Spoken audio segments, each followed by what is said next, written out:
إن الحمد لله نحمده ونستعينه ونستغفره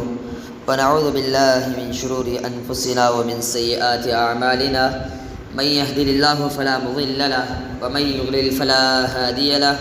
وأشهد أن لا إله إلا الله وحده لا شريك له وأشهد أن محمدا عبده ورسوله أما بعد.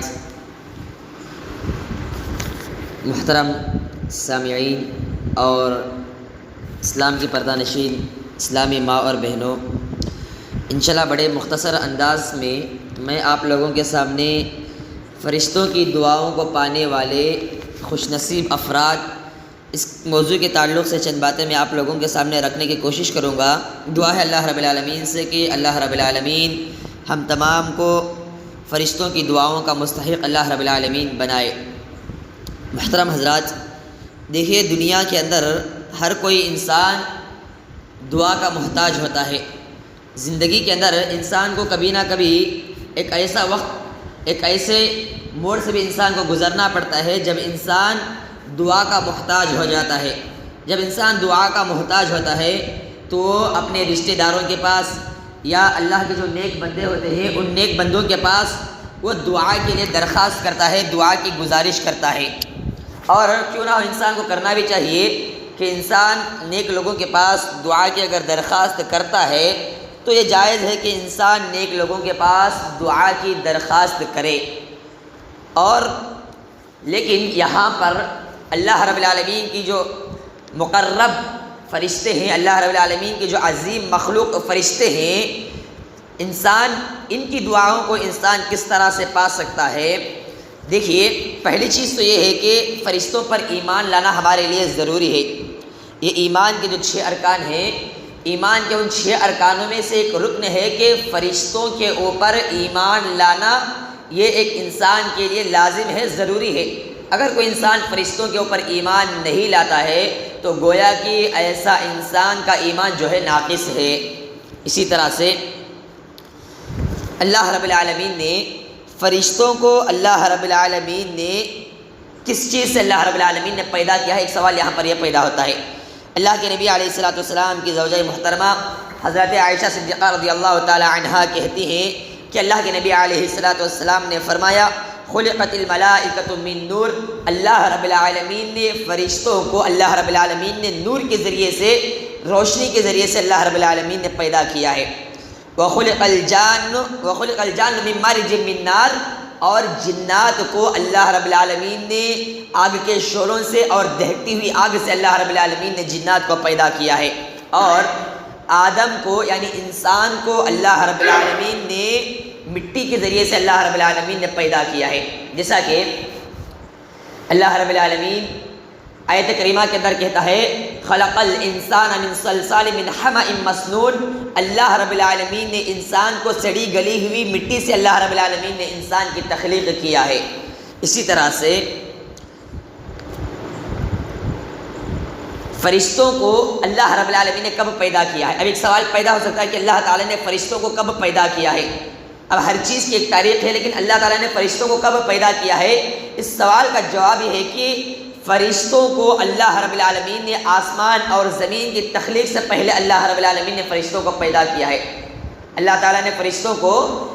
آسمان اور زمین کی تخلیق سے پہلے ہی فرشتے موجود ہیں. جیسا کہ اللہ رب العالمین نے کہا، وَإِذْ قَالَ رَبُّكَ لِلْمَلَائِكَةِ إِنِّي جَاعِلٌ فِي الْأَرْضِ خَلِيفَةً قَالُوا أَتَجْعَلُ فِيهَا مَن يُفْسِدُ فِيهَا وَيَسْفِكُ الدِّمَاءَ. اسی طرح سے جہنم کے بھی فرشتے ہیں. جیسا کہ اللہ تعالیٰ نے کہا، یا ایھا الذین آمنوا قوا انفسکم واہلیکم نارا وقودها الناس والحجارۃ علیہا ملائکۃ غلاظ شداد لا یعصون اللہ ما امرهم ویفعلون ما یؤمرون. گویا کہ فرشتوں کی تخلیق، فرشتوں کی پیدائش آسمان اور زمین کے پیدا کرنے سے پہلے ہی اللہ رب العالمین نے فرشتوں کو اللہ رب العالمین نے پیدا کیا ہے، ان کی تخلیق کو اللہ رب العالمین نے کیا ہے. اسی طرح سے فرشتوں کی تعداد کیا ہے؟ فرشتوں کی تعداد بہت زیادہ ہے. فرشتوں کی تعداد جو ہے لا تعداد میں فرشتے موجود ہیں. جیسا کہ حضرت عبداللہ رضی اللہ تعالیٰ عنہ کہتے ہیں، یؤتی بجہنم یومئذ لہا 70,000 زمام مع کل زمام 1000 ملک یجرونہا. جب میدان محشر کے اندر جہنم کو کھینچ کر لایا جائے گا تو اس وقت اس کی 70,000 لگامیں ہوں گی، 70,000 باغیں ہوں گی، اور ہر ایک لگام کے اوپر 70,000 فرشتے مقرر ہوں گے۔ اب اندازہ لگائیں کہ فرشتوں کی تعداد کتنی زیادہ ہے، کتنی زیادہ تعداد کے اندر فرشتے موجود ہیں۔ اسی طرح سے فرشتوں کی تعداد کا اندازہ اس بات سے بھی لگایا جا سکتا ہے کہ جس طرح سے دنیا کے اندر لوگوں کو اللہ رب العالمین نے خانہ کعبۃ اللہ کا طواف کرنے کا حکم دیا ہے، خانہ کعبۃ اللہ کو اللہ رب العالمین نے بنایا ہے لوگوں کو طواف کرنے کے لیے، ٹھیک اسی طرح سے آسمانی دنیا کے اوپر جس طرح سے زمین کے اوپر انسانوں کے لیے خانہ کعبہ ہے، اسی کے برابر آسمان کے اوپر اللہ رب العالمین نے فرشتوں کے لیے بیت معمور کو اللہ رب العالمین نے بنایا ہے، اور اس بیت معمور کے اندر ہر روز 70,000 فرشتے اس کے اندر داخل ہوتے ہیں، اور جو ایک مرتبہ اس کے اندر داخل ہو جائے پھر قیامت تک اس فرشتے کی باری نہیں آتی ہے۔ اس حدیث سے بھی فرشتوں کی تعداد کا اندازہ لگایا جا سکتا ہے کہ فرشتے کتنی زیادہ تعداد کے اندر ہیں۔ یہ جو اللہ کے جو مقرب بندے ہیں، یہ جو اللہ کے جو برگزیدہ بندے ہیں، جو اللہ کی عزیز اور عظمت والی مخلوق ہے، ان فرشتوں کی دعاؤں کو پانے والے افراد جو ہے یقیناً خوش نصیب انسان ہے۔ ویسے تو اگر دنیا کے اندر اگر کوئی انسان کسی کو دعا دے دے تو انسان بڑا خوش ہو جاتا ہے کہ فلاں صاحب نے ہمیں دعا دیا ہے، فلاں صاحب خیر نے فلاں آدمی نے ہمیں دعا دیا ہے، ہمارے لیے وہ دعا کر رہا ہے۔ کوئی بڑے انسان کے پاس جاتے ہیں تو اس کے پاس دعا کی گزارش کرتے ہیں، اگر وہ ان کے حق میں دعا کرتا ہے تو کہتے ہیں کہ فلاں نے ہمارے لیے دعا کیا ہے۔ لیکن یہاں پر جو اللہ کی جو برگزیدہ بندے ہیں، اللہ کی جو عظیم مخلوق فرشتے ہیں، ان فرشتوں کی دعاؤں کو پانے والا انسان یقیناً دنیا کا سب سے بڑا بہترین اور سب سے بڑا خوش نصیب انسان ہے۔ آئیے دیکھتے ہیں کہ فرشتوں کی دعا کو ہم کس طرح سے پا سکتے ہیں۔ نمبر 1، لوگوں کو خیر کی باتیں بتلانے والے کے حق میں فرشتے دعا کرتے ہیں۔ جو لوگوں کو خیر کی باتیں بتلاتے ہیں تو ان کے حق میں فرشتے دعا کرتے ہیں، جیسا کہ ترمذی کی حدیث ہے، حضرت ابو امامہ رضی اللہ تعالی عنہ کہتے ہیں ان اللہ وملائکتہ واہل السماوات والارض، اللہ کے نبی وہ کہتے ہیں کہ اللہ کے نبی علیہ الصلوۃ والسلام نے فرمایا کہ بے شک اللہ رب العالمین اور اس کے فرشتے اور آسمان اور زمین کی جتنی بھی مخلوق ہے، تمام کی تمام مخلوق اللہ کے بندوں کے لیے دعا کرتے ہیں۔ ایک تو اللہ رب العالمین اور اللہ کے فرشتے اور آسمان اور زمین کی جتنی بھی مخلوق ہے، آسمان اور زمین کے درمیان میں جتنی بھی مخلوق پائی جاتی ہے، تمام کی تمام مخلوق جو ہے دعا کرتی ہے۔ کس کے لیے؟ جو لوگوں کو بھلائی کی باتیں بتلاتے ہیں، جو لوگوں کے دین کی باتیں بتلاتے ہیں، ان کے لیے اللہ رب العالمین کی رحمت ان کے لیے نازل ہوتی ہے، فرشتے ان کے لیے دعا کر رہے ہیں، آسمان اور زمین کی تمام مخلوق ان کے لیے دعا کر رہی ہے، حتی النملۃ فی جحورها، حتیٰ کہ چونٹیاں بھی ان کے حق میں دعا کرتی ہیں۔ اسی طرح سے حتیٰ کہ یہ جو مچھلیاں ہیں، جو اللہ کی جو بحری مخلوق ہیں، یہ مخلوق بھی ان کے حق میں دعائے مغفرت کرتی رہتی ہے، ان کے لیے دعا کرتی رہتی ہے۔ میرے بھائی، فرشتوں کی دعا کو پانا یہ بہت بڑی خوش نصیبی کی بات ہے۔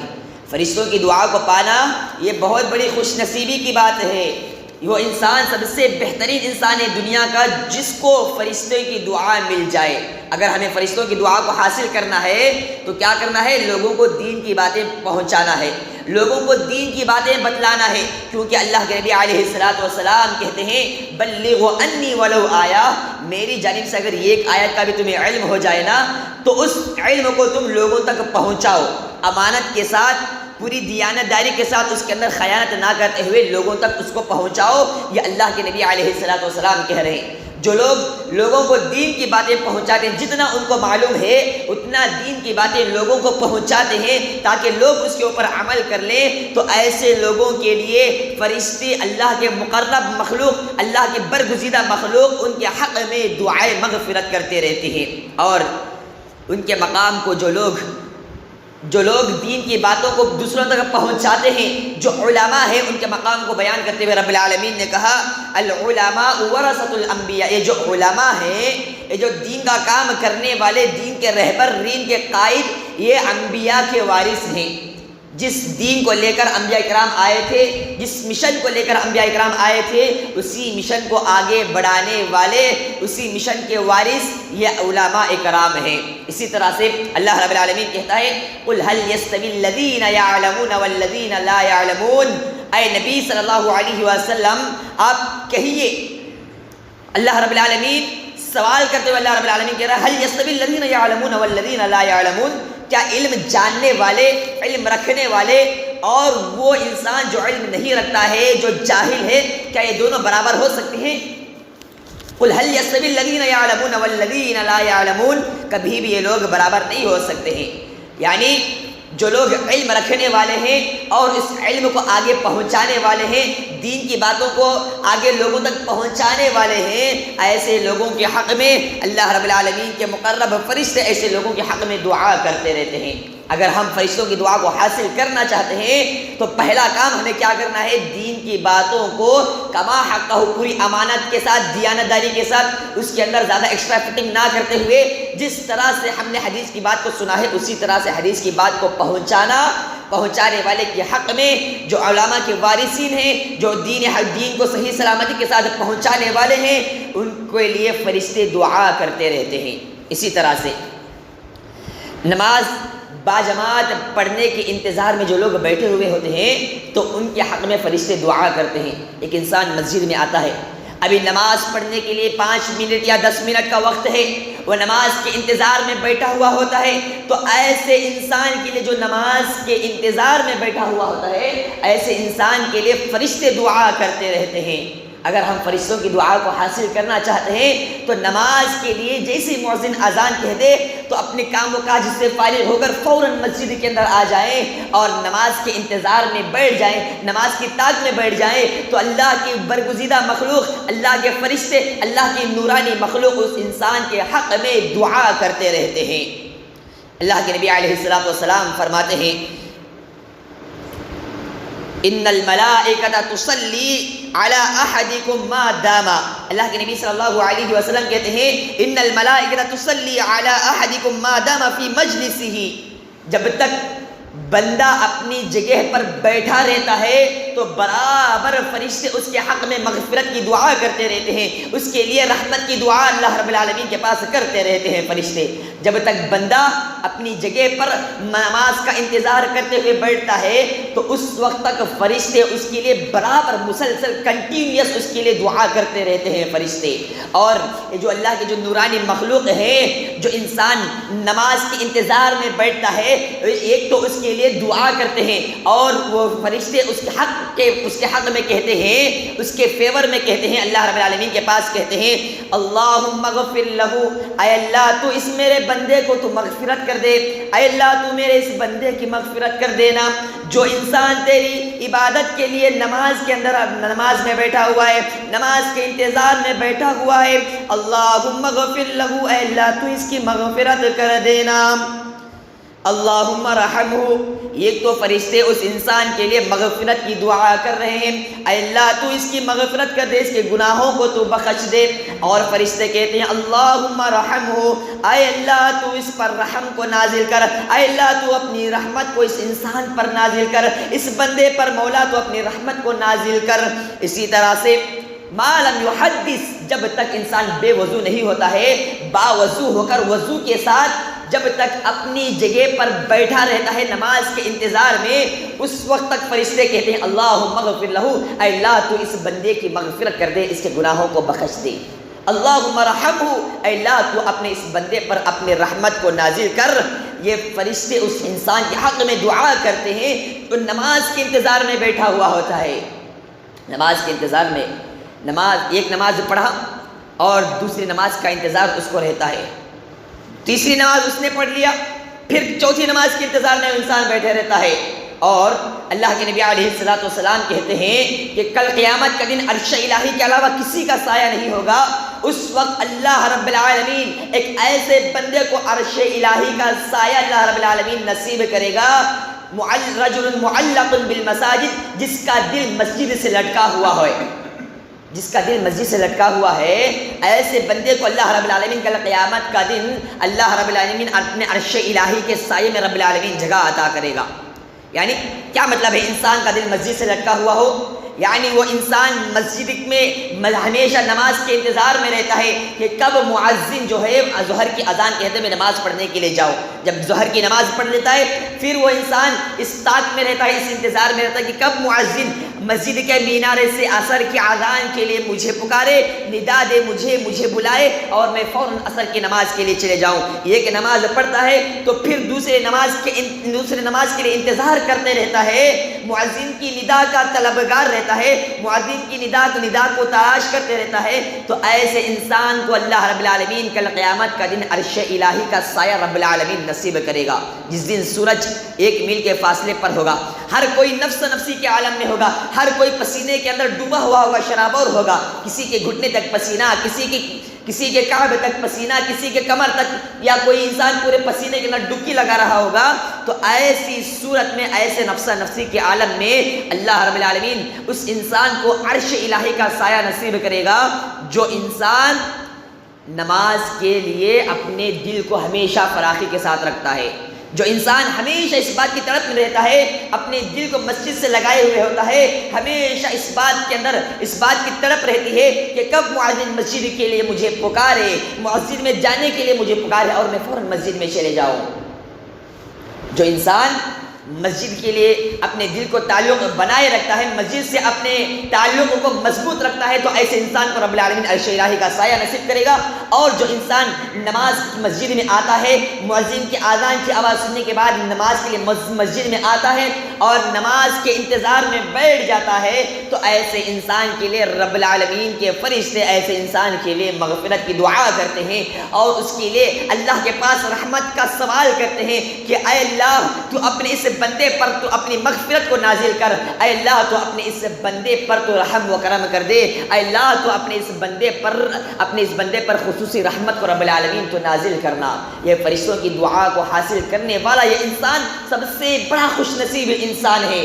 لوگوں کی دعا کو حاصل کرنا یہ الگ بات ہے، لیکن جو اللہ کے جو مقرب بندے ہیں، جو اللہ کے جو مقرب مخلوق ہیں، جن کے بارے میں رب العالمین کہتا ہے لا یعصون اللہ ما امرهم ویفعلون ما یؤمرون، وہ فرشتے جو کبھی بھی رب العالمین کی نافرمانی نہیں کرتے ہیں، ہمیشہ اللہ رب العالمین کی تابع داری کرتے ہیں، اللہ کی اطاعت اور فرما برداری کرتے ہیں. اور وہ فرشتے جس کے بارے میں رب العالمین کہتا ہے وَهُم مِّن خَشْيَتِهِ مُشْفِقُونَ، وہ تو خود ان کی حیبت سے ڈرتے رہتے ہیں، وہ اللہ رب العالمین کی حیبت، وہ تو خود ان کی حیبت سے ڈرتے رہتے ہیں. ایسے فرشتوں کی دعا پانا یہ بہت بڑا خوش نصیب انسان ہے جو ان فرشتوں کی دعا کو حاصل کر لے. اسی طرح سے نمبر 3، فرشتے جس کے لیے دعا کرتے ہیں، جو لوگ صفوں کو جوڑتے ہیں، صفوں کے اندر مل کر کھڑے ہوتے ہیں، ایسے لوگوں کے لیے فرشتے دعا کرتے ہیں.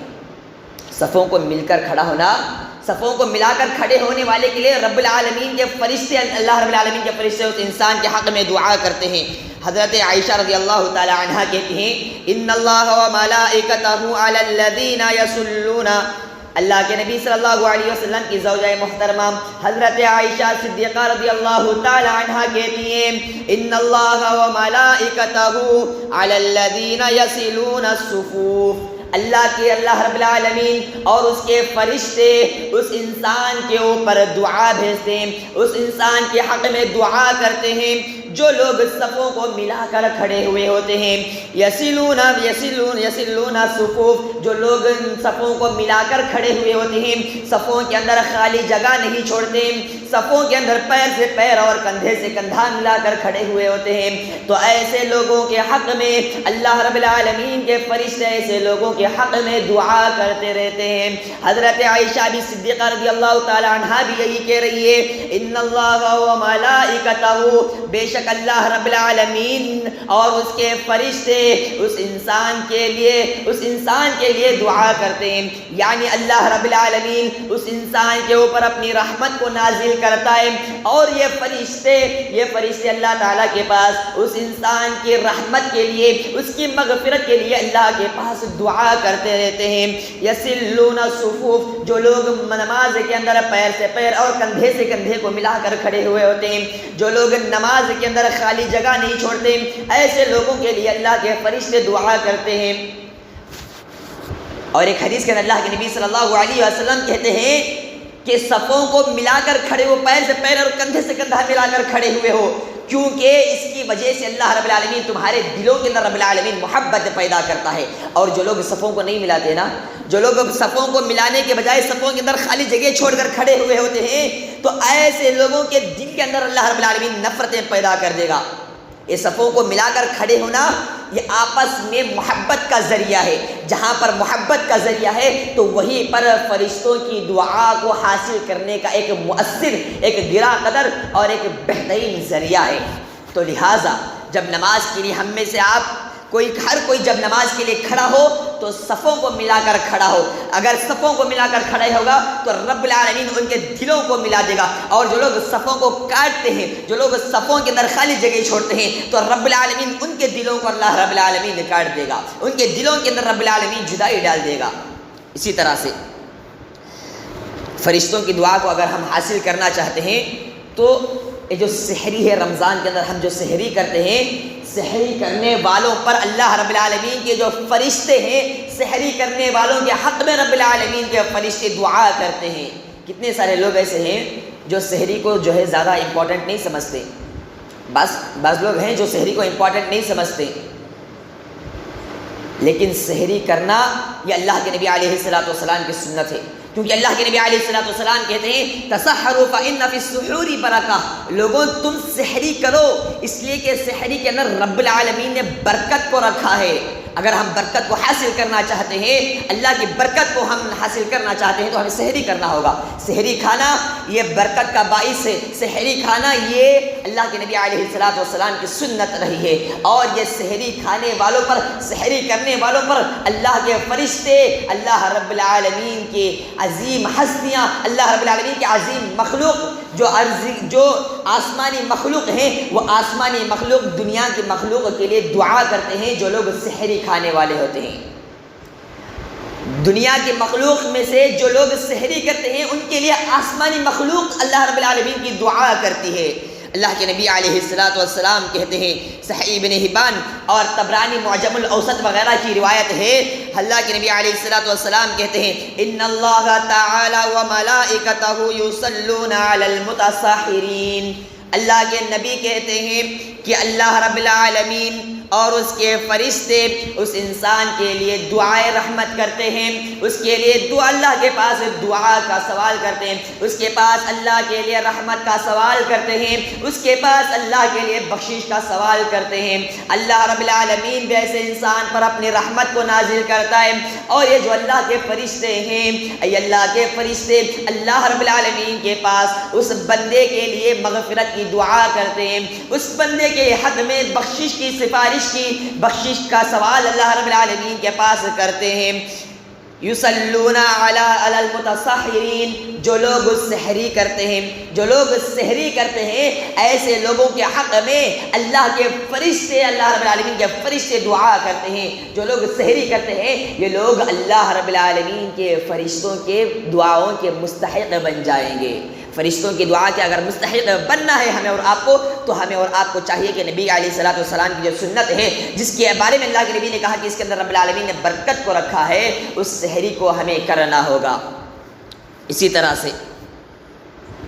نمبر 4 جو لوگ اللہ کے نبی علیہ الصلوۃ والسلام کے اوپر درود بھیجتے ہیں، جب اللہ کے نبی علیہ الصلوۃ والسلام کا نام آئے تو انگوٹھے چومنے کے بجائے جو لوگ اللہ کے نبی کے اوپر درود بھیجتے ہیں تو ایسے لوگوں کے اوپر اللہ کے فرشتے دعا کرتے ہیں۔ میرے بھائی ایک بات کی وضاحت کر دوں، جب اللہ کے نبی علیہ الصلوۃ والسلام کا نام آئے تو انگوٹھے کو نہیں چومنا ہے، بلکہ اللہ کے نبی کے اوپر درود کو بھیجنا ہے۔ اب ان سے سوال کیا جاتا ہے، جو لوگ انگوٹھے کو چومتے ہیں، جو لوگ انگوٹھے کو چومنے کے قائل ہیں، ان سے سوال کیا جاتا ہے کہ بھائی جب اللہ کے نبی کا نام آتا ہے تو آپ اپنے انگوٹھے کو کیوں آنکھ سے لگا کر اور ہونٹوں پر لگاتے ہیں؟ تو وہ لوگ کہتے ہیں کہ جب نور کا نام آئے تو اس کو نور کے ذریعے سے چومنا ہے۔ کیا کہتے ہیں؟ یعنی اللہ کے نبی علیہ الصلوۃ والسلام کو یہ لوگ نور کہہ رہے ہیں، جبکہ اللہ کے نبی علیہ الصلوۃ والسلام نور نہیں تھے۔ اللہ کے نبی علیہ الصلوۃ والسلام بشر تھے۔ خود اللہ کے نبی علیہ الصلوۃ والسلام کے بارے میں رب العالمین کہتا ہے قل انما انا بشر مثلکم یوحی الی انما الہکم الہ واحد، اللہ کے نبی علیہ الصلوۃ والسلام کہہ رہے ہیں کہ رب العالمین نے کہا قل انما انا بشر، اے نبی آپ کہہ دیجئے کہ میں تو ایک بشر ہوں۔ اللہ کے نبی علیہ الصلوۃ والسلام ہماری طرح انسان تھے۔ اللہ کے نبی علیہ الصلوۃ والسلام نورانی مخلوق نہیں تھے بلکہ بشری مخلوق تھے۔ نورانی مخلوق کون ہے؟ یہ نورانی مخلوق اللہ کے فرشتے ہیں۔ اللہ نے فرشتوں کو نور سے پیدا کیا ہے، اور انسانوں کو اللہ رب العالمین نے کس سے پیدا کیا ہے؟ جیسا کہ اللہ تعالیٰ نے کہا وَخَلَقَ الْإِنسَانَ مِنْ صَلْصَالٍ مِنْ حَمَإٍ مَسْنُونٍ، اللہ رب العالمین نے انسان کی تخلیق اللہ رب العالمین نے سڑی گلی ہوئی اور گندی قسم کی مٹی سے اللہ رب العالمین نے انسان کی تخلیق کیا ہے۔ اللہ کے نبی علیہ الصلوۃ والسلام نور نہیں تھے، لہذا جب اللہ کے نبی کا نام آئے تو اس وقت اللہ کے نبی کے اوپر درود پڑھا جائے، نہ کہ انگوٹھوں کو چوما جائے۔ اگر مان بھی لیا جائے کہ جب اللہ کے نبی کا نام آئے تو انگوٹھوں کو چومنا ہے، لوگ کہتے ہیں کہ ان کے اندر نور ہے، جب نور کا نام آتا ہے تو ان دو نوروں کو، دونوں انگوٹھوں کو ملا کر نور کو نور سے چوما جائے۔ جب یہ لوگ استنجا کرنے کے لیے جاتے ہیں تو کیا اس وقت نعوذ باللہ من ذالک ان کا نور کہاں چلا جاتا ہے؟ اسی انگوٹھے کے ذریعے سے اپنے جسم کے پرائیویٹ پارٹ کو پکڑتے ہیں، اسی کے ذریعے سے طہارت حاصل کرتے ہیں۔ نعوذ باللہ من ذالک، کیا یہ نور کی توحید نہیں ہوئی؟ کیا یہ نور کی توحید نہیں ہوئی؟ پھر تو اگر یہ لوگ وہاں پر جانے کے بعد اس طرح سے کرتے ہیں تو ان سے بڑا گستاخ اللہ کے نبی کی شان میں گستاخی کرنے والا کوئی اور نہیں ہے۔ لہٰذا جب اللہ کے نبی کا نام آئے تو اس اللہ کے نبی علیہ الصلوۃ والسلام پر کائنات کی بڑی ہستی جناب محمد رسول اللہ صلی اللہ علیہ وسلم امام الانبیاء کے اوپر درود کو بھیجا جائے۔ جو لوگ امام الانبیاء کا نام آنے کے بعد اللہ کے نبی علیہ الصلوۃ والسلام کے اوپر درود کو بھیجتے ہیں تو ایسے لوگوں کے حق میں اللہ رب العالمین کے فرشتے ایسے لوگوں کے حق میں دعا کرتے ہیں۔ جیسا کہ مسند احمد کی روایت ہے، مسند احمد کی روایت ہے، حضرت عامر بن ربیعہ رضی اللہ تعالی عنہ کہتے ہیں، حضرت عامر بن ربیعہ کہتے ہیں کہ اللہ کے نبی علیہ الصلوۃ والسلام نے کہا کہ جب اللہ کے نبی علیہ الصلوۃ والسلام کا نام کسی انسان کے سامنے آتا ہے، کسی انسان کے سامنے نبی کا نام کا تذکرہ ہوتا ہے تو ایسا انسان جب تک اللہ کے نبی علیہ الصلوۃ والسلام کا نام آنے کے بعد وہ انسان جب تک اللہ کے نبی کے اوپر درود بھیجتا رہتا ہے، برابر فرشتے بھی اس کے حق میں دعا کرتے رہتے ہیں۔ اللہ کے نبی علیہ الصلوۃ والسلام کیا کہتے ہیں؟ ما من عبد یصلی علی الا صلت علیہ، برابر اللہ کے فرشتے اس انسان کے حق میں دعا کرتے رہتے ہیں، اس انسان کے حق میں مغفرت کی دعا کرتے رہتے ہیں جب تک کہ وہ بندہ اللہ کے نبی علیہ الصلوۃ والسلام کا نام آنے کے بعد اللہ کے نبی کے اوپر درود پڑھتا رہتا ہے، اللہ کے نبی کے اوپر درود بھیجتا رہتا ہے، اس وقت تک برابر یہ اللہ کے فرشتے اس انسان کے حق میں دعا کرتے رہتے ہیں۔ اور جیسا کہ شیخ نے بیان کیا تھا، شیخ عاصم مدنی نے بیان کیا تھا ایک حدیث، جب اللہ کے نبی علیہ الصلوۃ والسلام ممبر رسول کے اوپر چڑھ رہے تھے تو عادات کے خلاف اللہ کے نبی علیہ الصلوۃ والسلام نے 3 مرتبہ آمین کہا، تو اس کے اندر ایک آمین اللہ کے نبی علیہ الصلوۃ والسلام نے اس وقت بھی کہا جب حضرت جبرائیل علیہ الصلوۃ والسلام نے کہا کہ اللہ کے نبی ہلاک ہو گیا، برباد ہو گیا وہ انسان جس کے پاس آپ کے نام کا تذکرہ کیا جائے، جس کے پاس آپ کا نام آئے وہ آپ کے اوپر درود نہ بھیجے، اللہ کے نبی ہلاک ہو گیا، نامراد ہو گیا، ناکام ہو گیا ایسا انسان۔ تو اللہ کے نبی علیہ الصلوۃ والسلام نے اس بدوا پر اللہ کے نبی علیہ الصلوۃ والسلام نے آمین کہا، تو حضرت جبرائیل علیہ الصلوۃ والسلام نے بھی اس بدوا پر آمین کہا ہے۔ جو لوگ اللہ کے نبی کا نام آنے کے بعد اللہ کے نبی کے نام کے اوپر درود نہیں پڑھتے ہیں تو ایسے لوگ اللہ کے نبی کی بددعا کے مستحق ہیں۔ اور جو لوگ نبی اکرم صلی اللہ علیہ وسلم کا نام آنے کے بعد آپ علیہ الصلوۃ والسلام کے اوپر درود پڑھتے ہیں، آپ علیہ الصلوۃ والسلام کے اوپر رحمت کی دعا کرتے ہیں، تو ایسے لوگوں کے لیے اللہ رب العالمین کے فرشتے ان کے حق میں دعا کرتے رہتے ہیں۔ جب تک بندہ درود بھیجتا رہے گا اس وقت تک اللہ رب العالمین کے فرشتے اس کے حق میں دعا کرتے رہتے ہیں، مغفرت کی دعا کرتے رہتے ہیں۔ جو انسان نبی کے نام کے اوپر درود پڑھتا ہے تو ایسا انسان فرشتوں کی دعا کا مستحق بن جاتا ہے۔ اور کیوں نہ ہو، اللہ رب العالمین خود کلام سورۃ الاحزاب کے اندر کہتا ہے ان اللہ وملائکتہ یصلون علی النبی یا ایھا الذین آمنوا صلوا علیہ وسلموا تسلیما۔ ان اللہ وملائکتہ، بے شک اللہ رب العالمین اور اس کے فرشتے یصلون علی النبی، نبی اکرم صلی اللہ علیہ وسلم پر درود بھیجتے ہیں۔ اللہ رب العالمین اپنے نبی پر رحمت بھیجتا ہے اور اللہ کے فرشتے بھی اللہ کے نبی کے اوپر درود بھیجتے ہیں۔ لہٰذا یا ایھا الذین آمنو، اے وہ لوگوں جو اپنے آپ کو ایمان والے ہونے کا دعویٰ کرتے ہو، جو لوگ ایمان لے آئے ہو، صلو علیہ وسلموا تسلیما، والو جو ایمان لے آئے ہو، لہذا تمہارے اوپر بھی یہ ضروری ہے کہ تم لوگ اللہ کے نبی علیہ الصلوۃ والسلام کے اوپر درود بھیجو۔ جس طرح سے اللہ کے فرشتے اللہ کے نبی کے اوپر درود بھیجتے ہیں، لہذا تم بھی اسی طرح سے اللہ کے نبی کے اوپر درود بھیجا کرو۔ اور جو انسان ایک مرتبہ اگر اللہ کے نبی علیہ الصلوۃ والسلام کے اوپر درود بھیجتا ہے تو رب العالمین اس کے 10 درجات کو اللہ رب العالمین بلند کر دیتا ہے اور اس کے 10 خطاؤں کو 10 گناہوں کو رب العالمین معاف کر دیتا ہے۔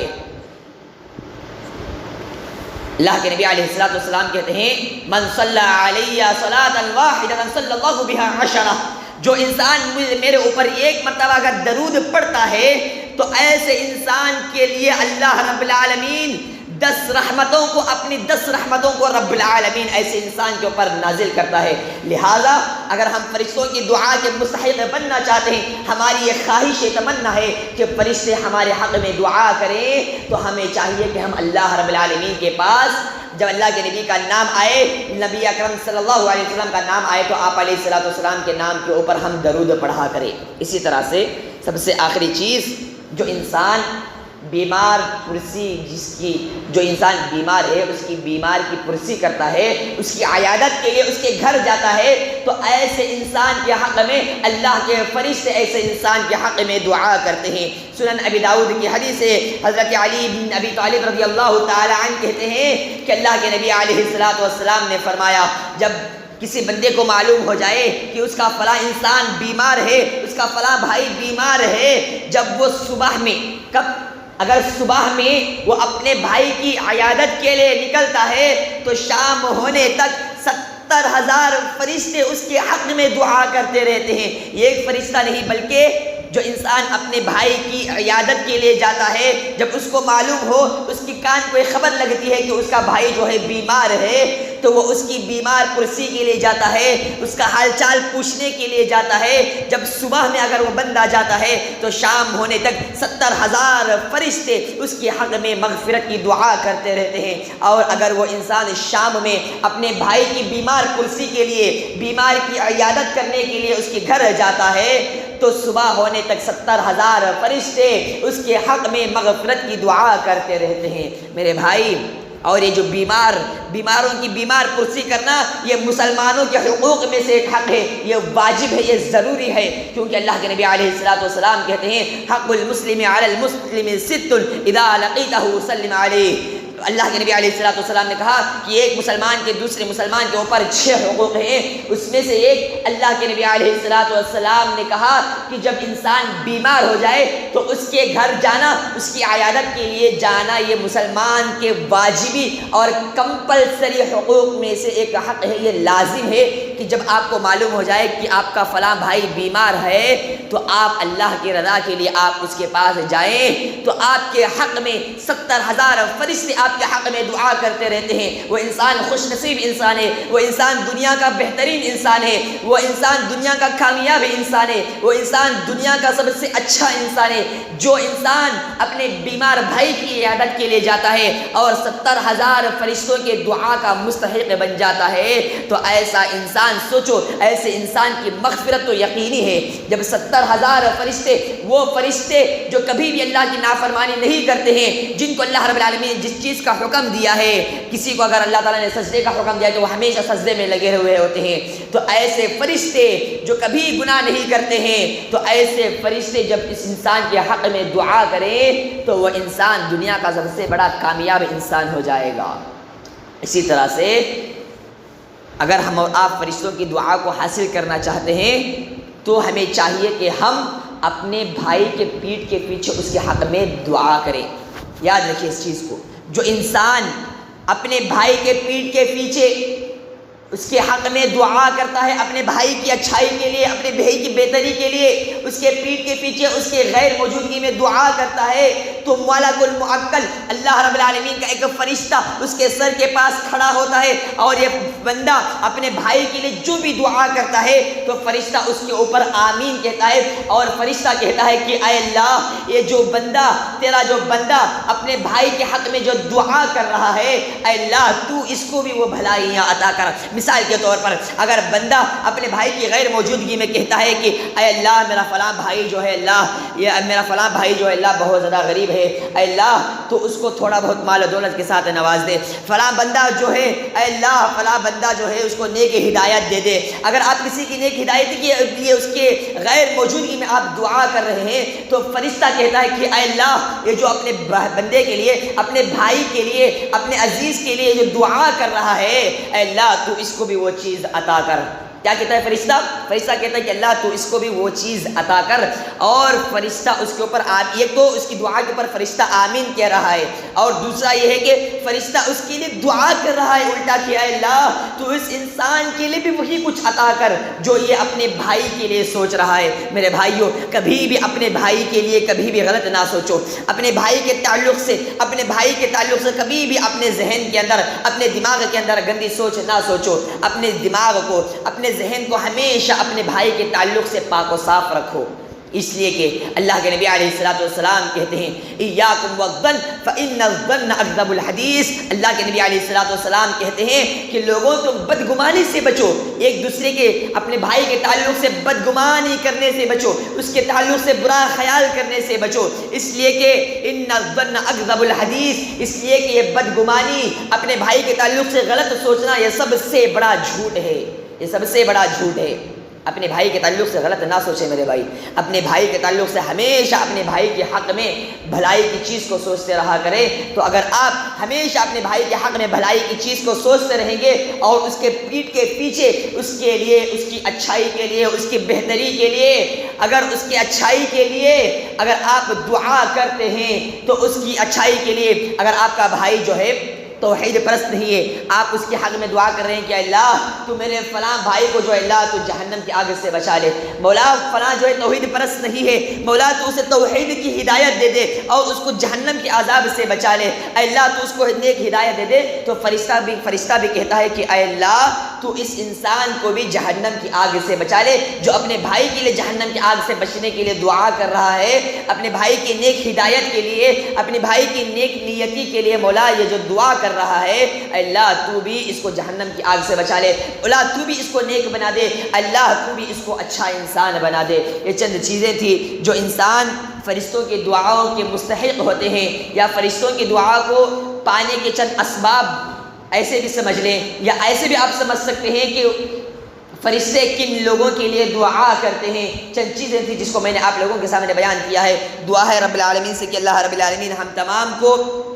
فرشتوں کے حق کا، فرشتوں کی دعاؤں کا جو مستحق بنانے والے جو اعمال ہیں، فرشتے جن لوگوں کے حق میں دعا کرتے ہیں، جن خوش نصیب افراد کے لیے فرشتے دعا کرتے ہیں، رب العالمین ہمارا شمار رب العالمین تو ہمیں ان لوگوں میں سے بنا دے، اے اللہ تو ہمیں ان لوگوں میں سے بنا دے جن کے حق میں تیرے مقرب مخلوق، تیری عظیم مخلوق جو کبھی تیری نافرمانی نہیں کرتی ہے، جو کبھی تیرے حکم کی عدولی نہیں کرتی ہے، تیرے حکم کی تعمیل، ہمیشہ تیرے حکم کی بجا آوری کرتی ہے، ہمیشہ تیرے حکم کو مانتے رہتی ہے، جس کو تو نے جو حکم دیا ہے وہ اسی آرڈر کے مطابق عمل کرتے رہتے ہیں۔ مولا ان فرشتوں کی دعاؤں کا مستحق ہے اللہ تو ہمیں بنا دے۔ مولا ہم گنہگار ہیں، مولا تو ہمارے گناہوں کو، ہمارے خطاؤں کو مولا تو معاف کر دے۔ مولا تو جب تک ہمیں اس دنیا کے اندر زندہ رکھ، اسلام کی حالت پر زندہ رکھ، جب ہمارا خاتمہ ہو تو اسلام کی حالت پر ہمارا خاتمہ نصیب فرما۔ آمین۔ والسلام علیکم ورحمۃ اللہ وبرکاتہ۔